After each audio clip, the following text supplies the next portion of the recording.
The Word of God revealed. Howbeit, when He, the Spirit of truth, is come, He will guide you into all truth. St. John 16:13. At the time of physical as well as mental and spiritual distress in this country and abroad, there was a seeking for divine reality. The philosophies of men were inadequate to cope with humanity's problems. Man had reached his extremity. The people and the world were at a place where nothing short of God could help and lift them. Then came the electrifying words, God is here. And in our day and in our time, they found Him, teaching and preaching in the little fishing village of Sayville, Long Island, New York. At his home in Sayville, believers drawn from all walks of life and racial abstractions gathered around the abundant banquet table to fellowship with the living Christ. Never had such words of wisdom and power from the Infinite One fallen on the ears of humanity. The words flowed from His lips in a never-ending stream. Words of life and spirit and love. They were so numerous that the small staff who had voluntarily set about to transcribe them could not keep up with their transcriptions, nor could the press publish them all, and many of these wonderful words have been buried until this very day. Now a larger staff is busy getting them out to the press so the world can benefit. The following are jottings from the early notebook of one transcriber, recorded for the enjoyment and enlightenment of some, and as foundation stones toward a perfect world for others. I thank you, Father.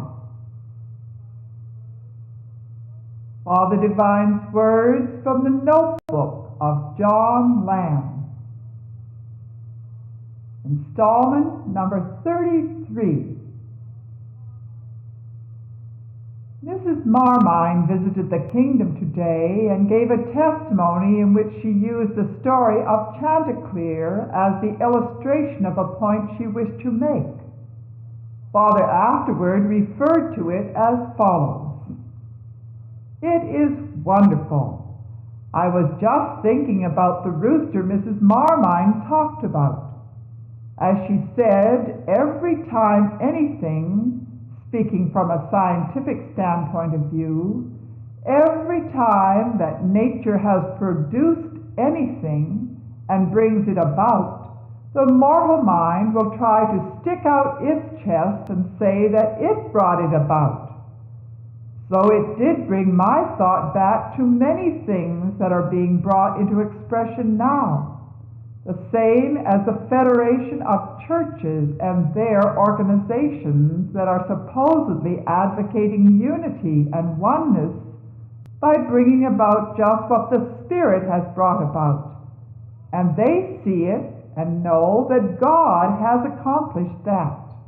And they know, as the rooster knows, it is just about time for the sun to come up anyway. And then he crows, and all of his guests and his members believe that he has brought the sun up, and they will look up to him every time.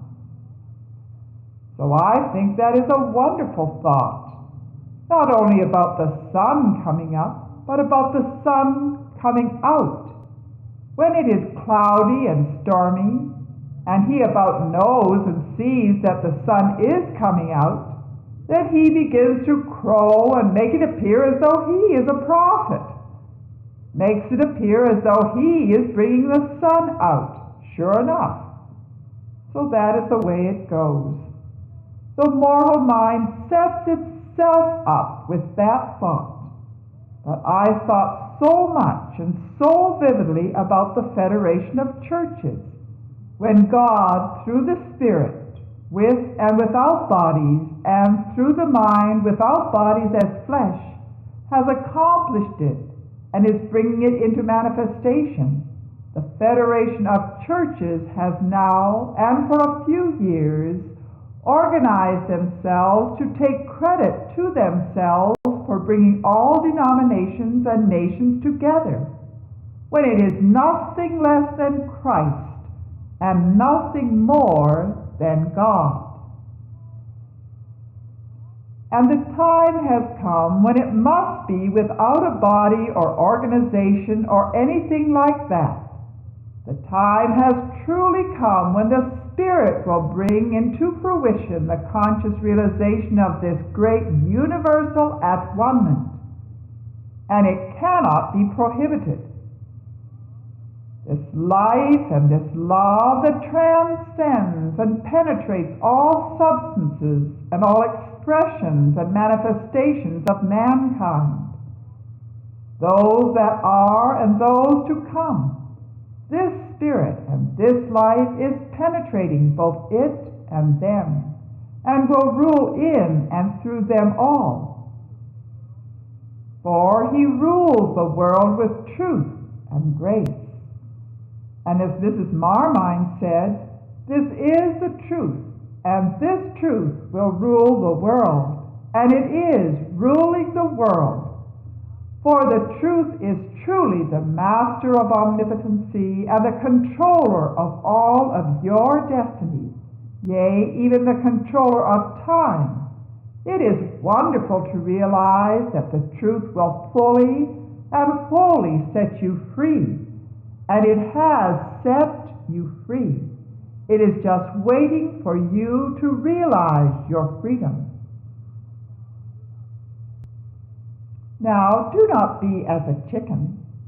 Sometimes you can have a chicken's leg tied and carry him in a bag or something of the kind.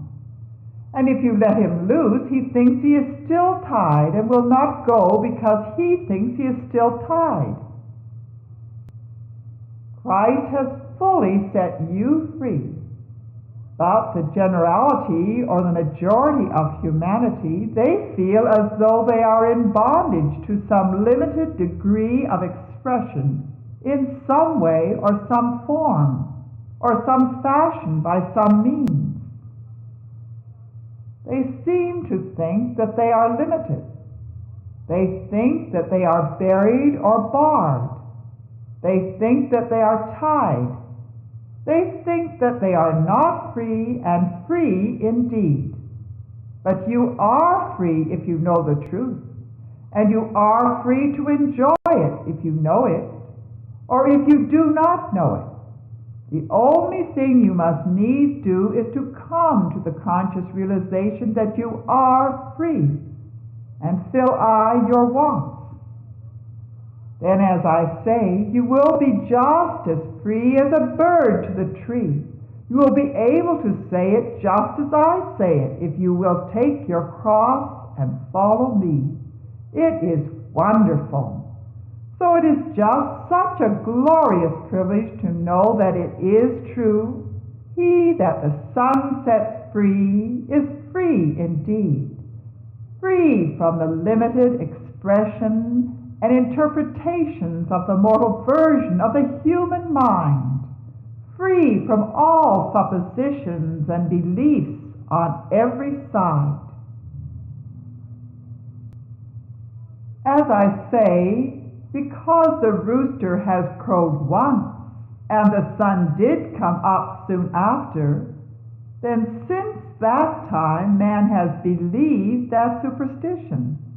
Man has believed that it came up because he crowed, and he has set up a superstitious law in humanity's consciousness and handed it down from ages back up to this present time. If the rooster crows at midnight, only for day, he must crow. And if he crow at any other time, then there must be some disaster or some bad news to come. He has implanted that in the soil of the souls of the children of men that live in mortal consciousness. And through that superstition, thousands of people have been deprived of their joy, of their rest, and of their contentment and peace and happiness, being filled with fear when they, around 9 or 10 o'clock at times, would hear the rooster crow. Sometimes they could not sleep at night. Thousands of them are just that way. They could not sleep at night when they heard the rooster crow at 9 or 10 o'clock.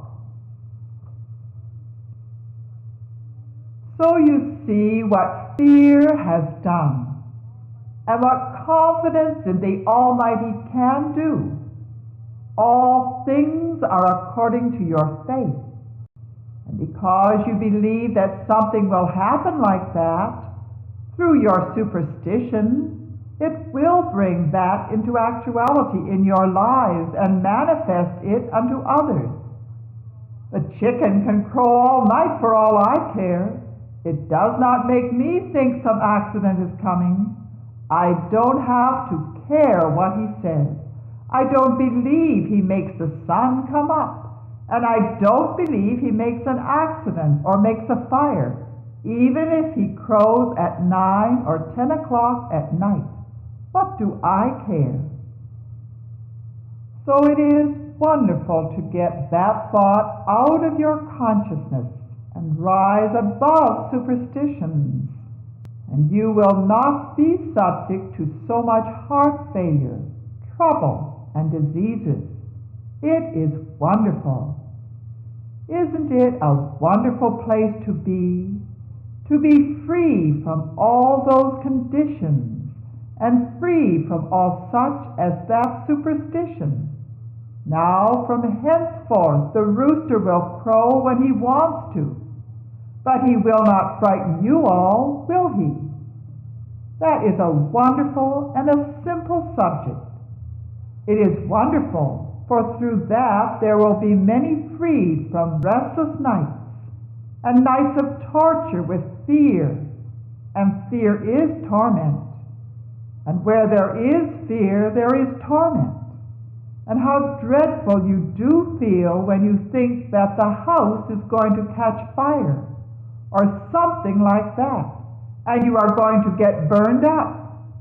All such kinds of day nightmares you have. So hereafter we do not care what the chicken rooster says. We are going by what God says. And perfect love casteth out all fear, and will fix things to suit himself, not to suit the mortal mind, but to suit himself.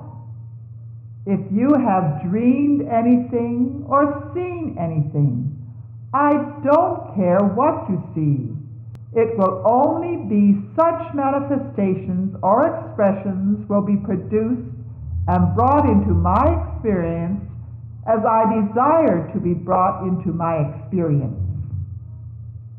Now you can have them sometimes come to you and tell you all kinds of things. Why, I dreamed such and such a thing. You had better be careful. Someone was telling me something about their dead mother came back to them, and every time their dead mother came back to them, they had an accident, and they had been in the hospital 8 times. So you will always have something to go to the hospital for if you believe in such superstitions, and especially those spirits that came out of dead bodies as they would be turned. They are especially likely to carry you to the spirit world and take you out of the body, so you will not be here with me. So if you don't want to be here with me, you believe in those spirits that are out of bodies, and then you will be very quickly withdrawn from this present expression of yourself, and be no more seen with me on this plane. Believe in superstitions all you please, and to such as that who claim to be the dead, all you want to, and especially seeing it from that standpoint of view as though they are individuals. That is why they have such hard times, the majority of the people that worship those instincts and vibrations. God is a God of the living, and not a God of the dead. It is wonderful. If you know the truth will set you free. There are those that have desired not to obey God and have put on a mortal mind that was less developed than you have declared it yourself. Even those that have worshipped those spirits and those inspirations of a mortal mind that was not as much developed as someone else. And then, when that body has passed on, you take that mortal mind and come back and tell somebody. And then that mortal mind is functioning on the same mortal plane, and you are worshiping something that is your inferior. Like once, there was a party that came to me, and their friend was supposed to pass on. The doctor had said they would pass on at a certain time. So they said that their son came back and said that they would pass on at a certain time. And when they came in contact with me, didn't die. So those parties got so offended at me because I didn't let them pass on, saying, "The spirit from the spirit world, my son said that. And the doctor said they had to go. And why is it you keep holding them here?" I said I did not come to destroy life, but I came to save life. It is wonderful. And that is just the thought of that mind. It is functioning from that mortal version, and you worship that rather than worshiping from the standpoint of truth. If so be that anything comes into expression from the standpoint of that individual that has passed on, why not X-rayedly behold the Christ and not the mortal version of that person as an individual?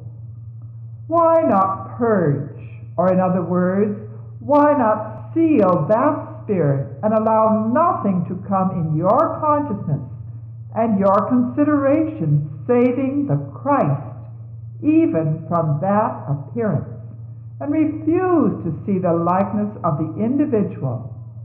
So I don't care how the rooster crows, I will not allow him to make me think that the sun comes up because he says so. When Abraham received that call to go out and receive his inheritance, his highest development did not lie in his own land and among his kin. That is beyond the human comprehension, for its extent and its extension will be as far as your eye or your eyes can behold. As far as you can place the sole of your foot, your feet will be for your inheritance. Look out upon the fields and out into the land as far as you can see, out from among your kin, and out of your own land, for there is your true inheritance. Isn't it wonderful? Transplanting of the Lord. You are being transplanted. Transplanted in the field where you can prosper, where you can be peaceful, where you will have no barriers nor anything to hinder you from bringing forth to fruition, to full development and expression, the true ideal, your true internal of self that has been hid, that was handed down from the Almighty. It is wonderful, isn't it? It is wonderful. A thought was brought into expression in my consideration today. There was someone, and there is someone. There is someone. There are many. But there is someone now, an individual, to be freed from prison. I mean, from a physical, or in other words, a natural prison. To be freed physically.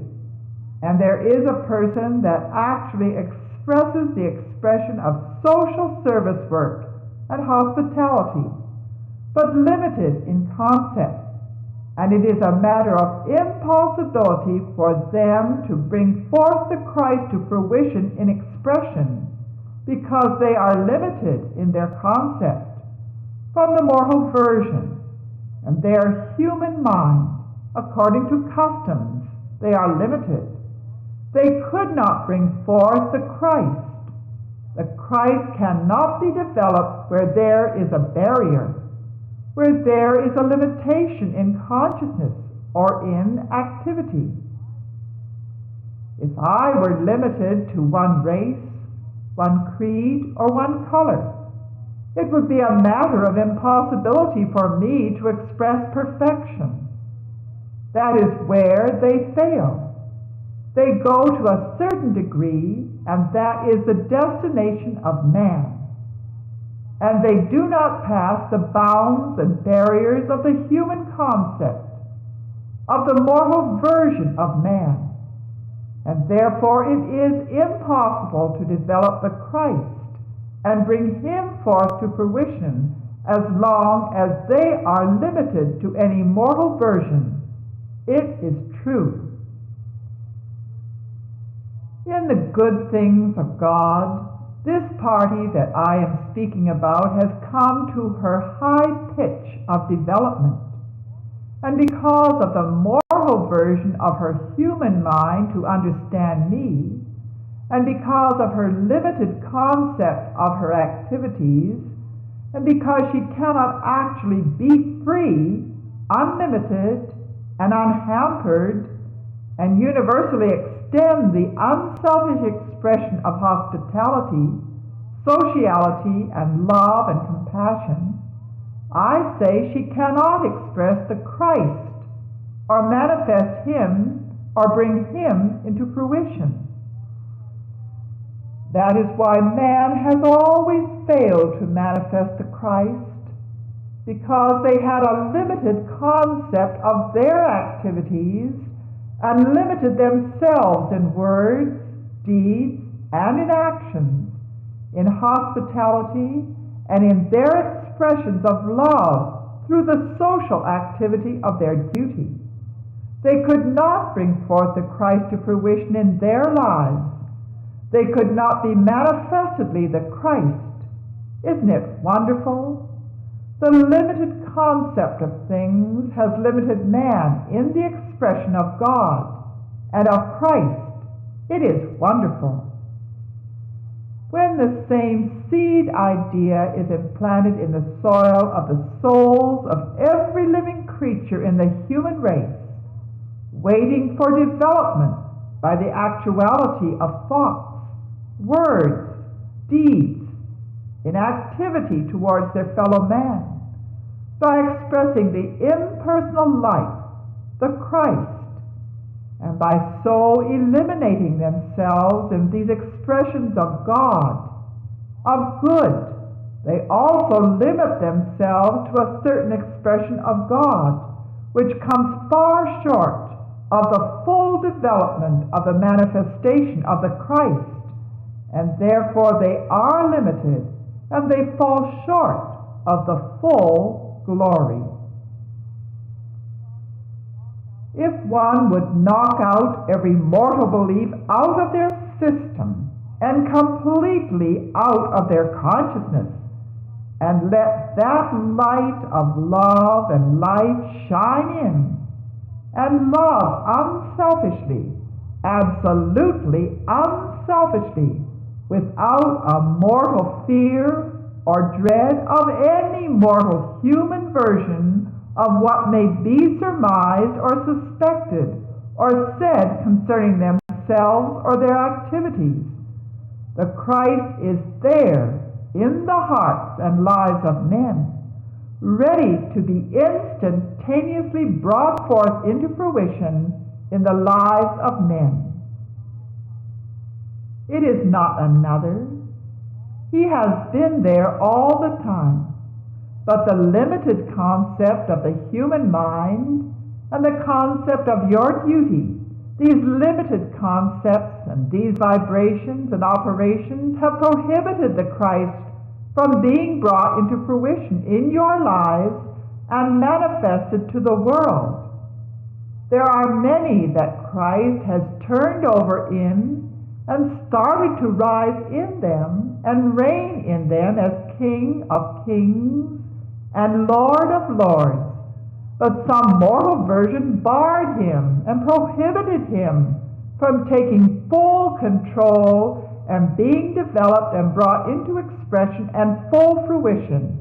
And the Christ has not been seen there. It is wonderful. It is wonderful. So I thought of that today when it came before my mind's eye. There is another party that I am freeing from prison, and he will come through this party I have been speaking about. They contacted the other party before they reached me. They would have come to the other party, and the Spirit would have been the expression of the Christ. But it was a limited view there, and free expression of the Christ could not be seen or heard from that standpoint of view. There was a barrier.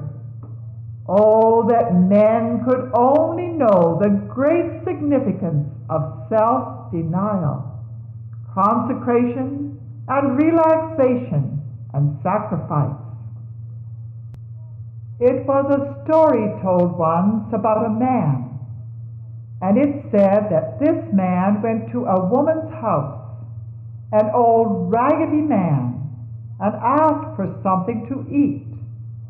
This woman said, "I have no time to bother with you. Jesus is coming tonight, and I am busy preparing dinner for him." First thing you know, an ugly old woman came and said the same thing, and again another old, ugly, one-legged man, and said the same thing. So then, when the time came that they should have had dinner and Jesus did not come, she began to pray to find out why, what had caused him not to come, or something of the kind. Then the Spirit or the voice spoke unto her and said, "I have been here these 3 times today, but each time you rejected me." So you see, it is a wonderful thought. And as in the case of the external Christ coming, so it is in the expression of the development of the Christ coming through your personal activities towards your fellow man, your love, your kindness, and your respect. If you say you know who I am, I will act just as though you do know who I am. And when you write me, I will not have to answer your letter, but your prayer will be answered, for it is written, "Before they call, I will answer, and whilst they are yet speaking, I will hear." It is no more beseeching and no more groveling attitude, but knowing that the sincere prayer of faith reaches the throne of grace, and then you can say with the psalmist, "I will lift up mine eyes to the hills, whence cometh my strength." God would not be omnipotent if he were confined to the spiritual world. He wouldn't be omnipotent if he were confined to the mental world. And he wouldn't be omnipotent if he were confined to the physical world. God is not confined to the spiritual world, the mental world, or the physical world. We are preaching the nothingness of matter and the nothingness of all human versions. All of the human intellect cannot fathom out God. God's ways are past finding out. Now this mighty love will go from shore to shore and from land to land, and nothing can hinder it.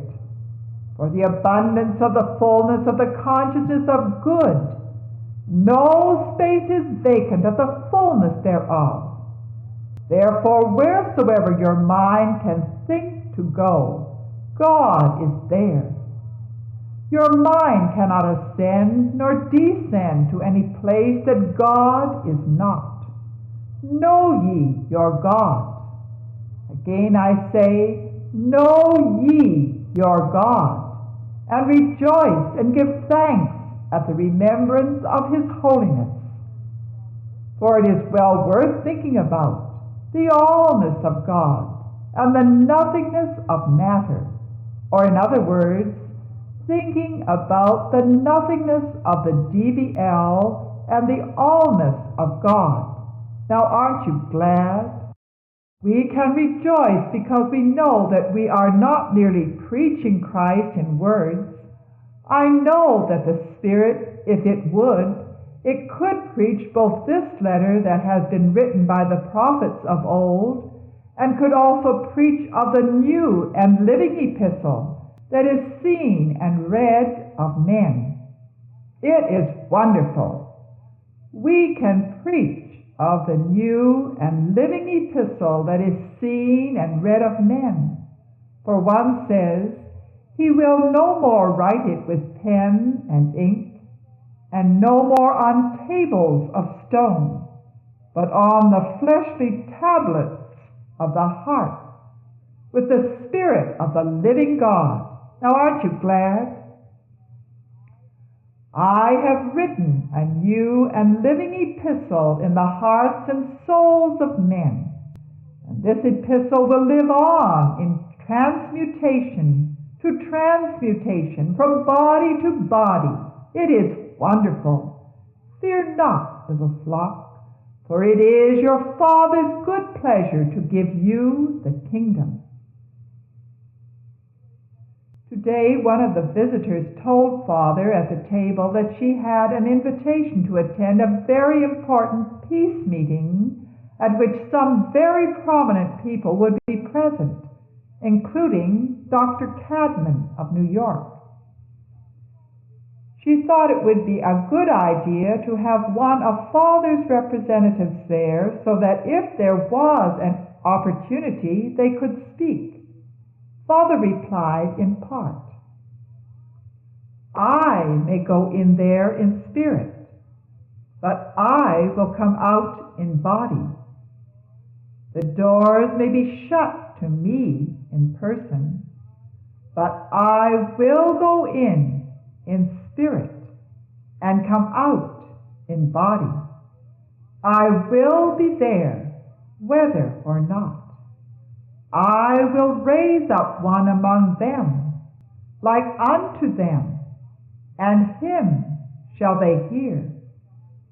And that is for the great good of all, that you may see the omnipotence, omniscience, and omnipresence of God, that you may not doubt, but that you may be comfortably satisfied to know that God is present wheresoever you be, with or without a body, and is just as operative with or without a body, and sometimes more operative without a body, Sometimes the body will cause the mind of man to reflect upon the body.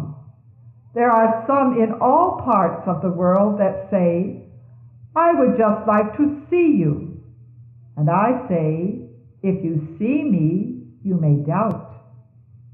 The insignificance of what you would see might cause your heart to tremble and fear, for what you would see is not as much as the average man.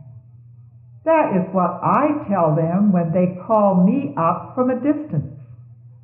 It is evidently known that the average man looks not just 100%, but 1,000%, I venture to say, even 1,000,000% more qualified than I would dare look from a personal standpoint of view. The insignificance of the appearance and that which could be seen with the mortal eye would cause you to doubt and see the personality rather than the Lamb of God that taketh away the sins of the world. Look not upon the outward appearance, for God looks upon the heart. Father announced today that he had received a letter from one known as a master in India. He said he had heard of Father and wanted to get in touch with him. Father said in part, he spoke a lot about astrology. He thinks he knows me, and someone wrote asking if he knows more about me than I do myself. They think they can tell about me from the different stars and all such as that. They are men of the East, supposedly wise men. The wise men of the East came once to some place seeking someone, so it is wonderful. It is not personality, individuality, nor the person that we are advocating. It is this impersonal life that God has condescended to manifest in a person. The same life should be manifested and reproduced in everyone. It is not my will, but thine be done. It is immaterial to me. Whatsoever the great universal mind intends, that is my will. If it should want to do away with this body and have this manifestation cease, it is all right with me. That is the way to feel about it. It is written, they shall say all manner of evil against you falsely for my sake. Not some manner, but all manners of evil. You know there are some dreadful things that a malicious mind can think, and some dreadful things that a flattering tongue can say. It is written that they shall say all manner of evil against you falsely for my sake, and they shall bear false witness against you. So in such cases you should not be disturbed. It matters not what could be said or done. For it is with some people, as was at the time of the crucifixion 1900 years ago. There are people that, for a quarter, would be willing to hang you or cause you to be hung or sent to the electric chair if they could. So therefore you do not need to be in any way disturbed and in no way moved, for whatsoever God wills must be. Then, knowing not the will of the person or individuality, it is the will of the great universal cosmic mind that controls both it and them, and the hearts and the minds of men. I have often said, if I could be sick for God to get more glory out of this body in any way, why that is His business. That the destruction of the body or the reconstruction of the body, it would be immaterial to me. That is the only place that you can be when you give up your will and please God.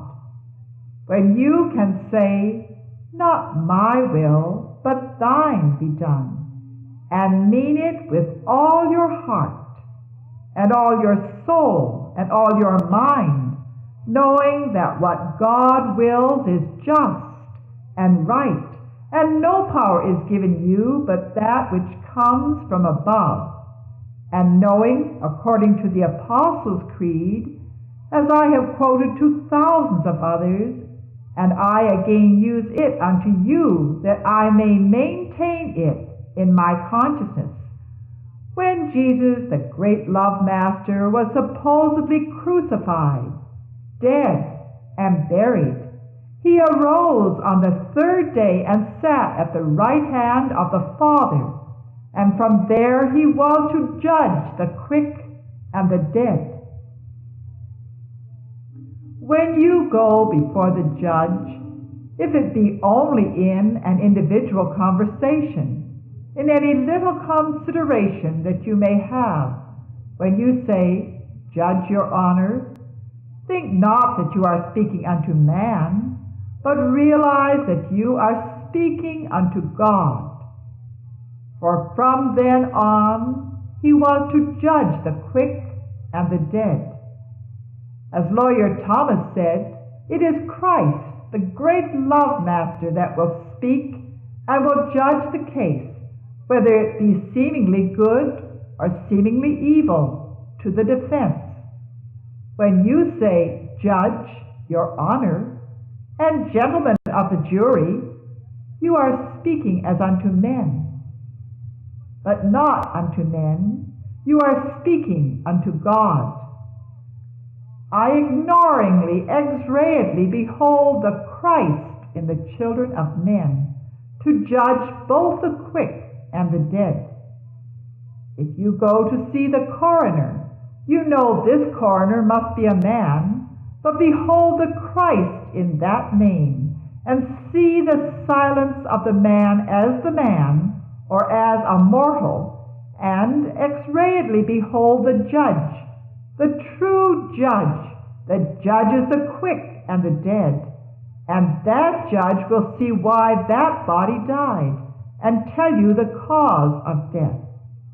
So when we come to the conscious realization, as Jesus, the great love master, did 1900 years ago, when he was beaten, he threatened not. When he was reviled, he reviled not again, but gave himself up in the hands of him that judgeth righteous judgment, and we should do the same. When you do that, you are in the hands of the great infinite one, and only a righteous judgment can be executed. The above talk came from Father after a discussion of the charge against him of public nuisance, which is coming to trial in a few days. One of the visitors today, who has been in contact with Father for some time, said that recently he had had a great fear, not of circumstances and conditions, but of something else, and he could not seem to get rid of it. Father spoke as follows: there are times when you can look out and see only half of the moon. That is, the way we are turned towards the moon, and it appears to be a half. And there is a time when it appears to be only a quarter, and there is a time when it disappears altogether. There is a scene of God in expression mentally and spiritually that is termed as dreadful in one phase of his expression, as being called dreadful, and mighty is he, fearful in one phase of his expression and unfoldment. There is another phase that is expressed just to the opposite. It is wonderful. So when you begin to fear, realize that it is love that taught your heart to fear, and grace will your fears relieve. When you first believed that grace did fill us, it was precious. That was when you first believed. Then there came a time in life that you began to fear. Fear that you might not walk worthy of the vocation wherewith you are called. The spirit of the consciousness of the presence of God shaking and trembling your heart, the mortal version of your human mind, for the earth saw and trembled. So therefore at that time he appears to be a dreadful God. I know your hearts fear and quake and tremble, the mortal version of your human mind, at the conscious conviction of the presence of God. It is wonderful. Did not Moses fear the consciousness of the presence of God? There were quakes and earthquakes. Isaiah, 60th chapter, will tell you that there was even a declaration of a fear there concerning the great work that was going on. For the abundance of the sea would be converted unto him.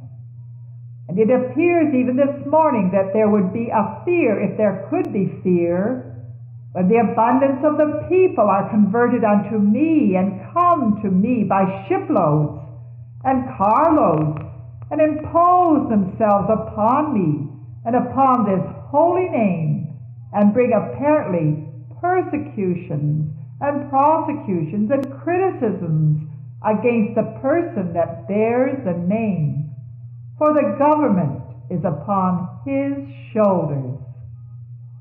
If there was not love sufficient to overcome with the willingness to sacrifice, there would be a fear when the abundance of the seas is being converted unto him. When the abundance of the people is being converted unto him, then the fear passes on, for it is love that taught your heart to fear, and grace will your fears relieve. So fear not, little flock, for it is your Father's good pleasure to give you the kingdom. You do not need to fear that you will not inherit the kingdom, for if you live in accordance with the life and teachings of Christ, as recorded in Matthew, Mark, Luke, and John, they are mine, says the Lord, and you can say, I am one of them. When you see the abundance of the seas being converted unto me, and as I say, there is nothing to fear, for sacrifice to the fullest extent is nothing to fear for the great cause, and the good that will be wrought thereby. If by the sacrifice of one man many are made whole and saved, how great and marvelous is that work! If one can save the lives of millions, then why not be willing to sacrifice yourself as one, as a committee of one, for those that are to come? This work of peace, this work of love, I have nothing to fear. I have nothing to care for. I don't have to take any thought for myself.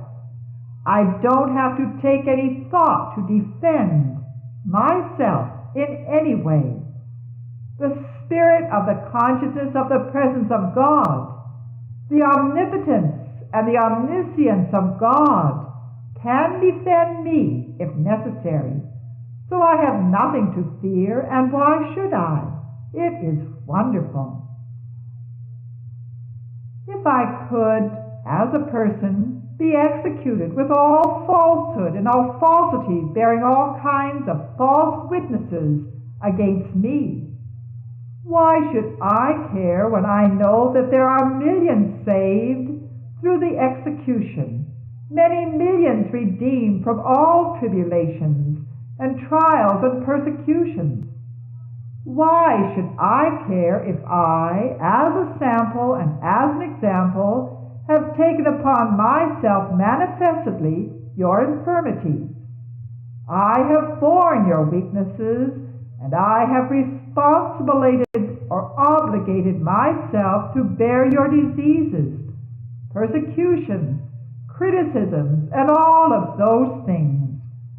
Then some of you say, I will go with him all the way.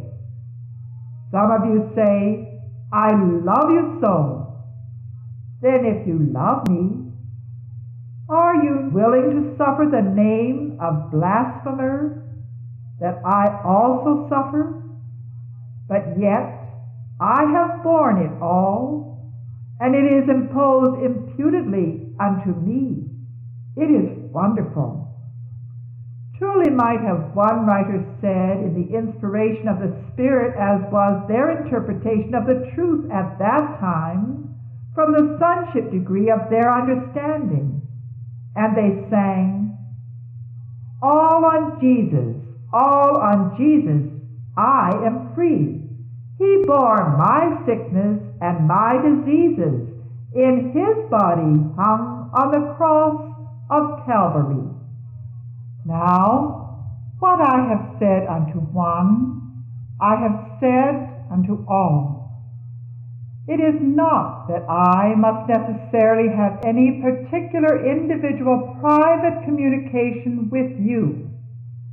Make your mental and spiritual contact, and what I have conveyed to you, I convey to all, and everyone can be blessed and abundantly blessed of God within and without, if you make the sacrifice and attach yourselves to the sacrificed one, and detach yourselves from all materialism and mortality, carnality, and all things that pertain unto the same, and live exactly according to my life and my teachings, as I declare to be the life in words, deeds, and actions, as recorded by Matthew, Mark, Luke, and John. Whether you know it or not, I again stress the point of view and call your attention to the teachings of Christ as recorded in Matthew, Mark, Luke, and John. And you will have no more cause for doubt either, that the teachings are right. It is wonderful. I stress that as the formula and the formulas for your consideration, the hope of your salvation and your redemption, your Redeemer, the life and teachings of Christ as recorded by Matthew, Mark, Luke, and John. And by letting this mind be in you that was also in him, you will be blessed also even as I am, free from all bounds and barriers, free from all sighs and tears, and God will wipe away all tears from your eyes, and there will be no more sorrow nor crying, and to you there will be no more sea. Dr. Greer of the Church of Truth, New York City, who has been in contact with Father for some time, visited the Kingdom today, and during the course of a talk at the table, he said the miracles and wonders that Father was doing were all right, but there was something of greater importance, the saving of civilization from going down to destruction, as it seemed to be on its way, and that it took a greater consciousness than that which was able to manifest money to do that. He said he hoped we, including himself, who were so close to this great work of Father's, would not be blinded by the immensity of it and stress the material benefits extended, overlooking the great importance of salvation for the world. Father replied in part, there was once an old lady in Sayville who lived to be about 110. And he went on to explain that her husband had died at the age of 78. But she said she would not die, just for spite. She had sons who ran a business here in which she was concerned, and she always wanted to run things and caused them a good deal of inconvenience. But when she got sick, every time, although it was her time to die, they would run for the doctor to save her life, and all would do the same. He continued, Christ is the Spirit of life, and he came to save men. Think of all the legal ways and means and laws we have to avoid death. Even God, through the light of civilization and through every law and organization in the mortal world, is trying to save life. That is God's love. It is wonderful. And it is so fixed that if a person fall overboard, as a rule, most any place, if there are many people around, someone will go over there and risk their life to save them. That is the love of God to usward, whether you are conscious of it or not. So it is that unselfish love and that non-personal life that is being reflected through humanity, and the light and the life to save that which would be lost. So, as Dr. Greer said, it is not the limited personal love that we have, nor the limited thanks and praises for what God has done for you here or as individuals, but it transcends all limited expressions and goes on to bless all that seem not to be of God, to save that which would be lost, and it is the love of God to usward. So it is wonderful. And this truth, as he says, will cover the whole earth. It is your only propitiation, your only hope of salvation, and for the whole universe, for the whole light of civilization. For without the right concept or recognition of God or being, you can see those things of the mortal world tottering now. It is but a sketch of a reflection here and there of what will be. You can see how firmly and abundantly things are expressed, and things stand, and things are expressed here and there, when one comes to this recognition of God, their Heavenly Father, as bringing forth the kingdom of God on earth among men. It is wonderful. Therefore, again I say, that the abundance of these limitless blessings, being the abundance of the fullness of the consciousness of good, there is no place in and around you vacant of the fullness thereof, wheresoever I may be, here or there. And yet it is but a sketch of a reflection of a percent of a percent of a percent of the condition of the mind within.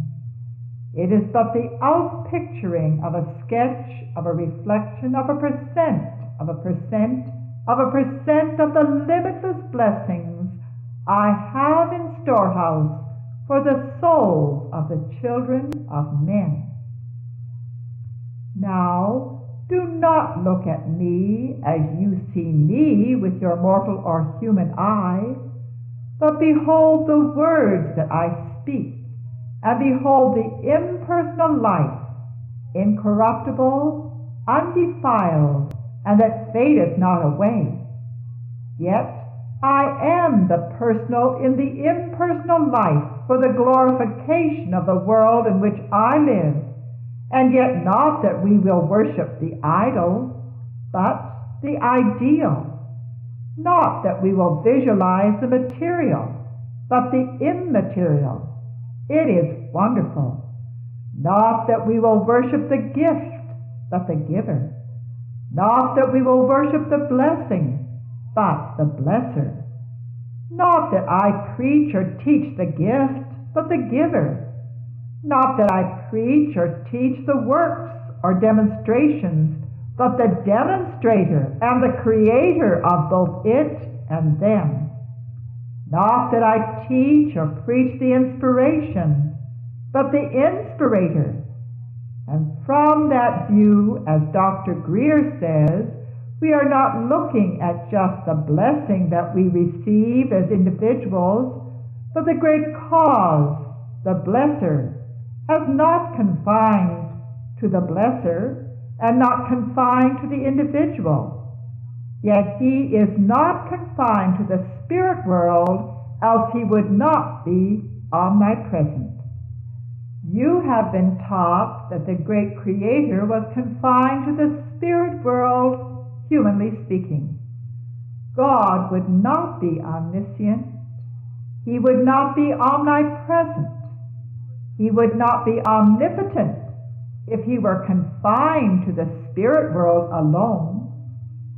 There is power and light and love being expressed in the material world and on the material plane and through all the worlds through which we came, and yet you may see them expressed apparently in that which is known as sand. But there is no power given except that which cometh from above, and God is not confined to any particular world. Therefore, we could not reject our thoughts of God on the material plane, as he fills all space and is absent from none. But, as Mr. Lamb said, so many have separated themselves from Christ their Savior. They have separated themselves from their Redeemer. They have separated themselves from that which was their only propitiation. When you separate yourselves from Jesus, you separate yourselves from God's presence, and separating yourselves from his body, you separate yourselves from all protection. I thank you, Father,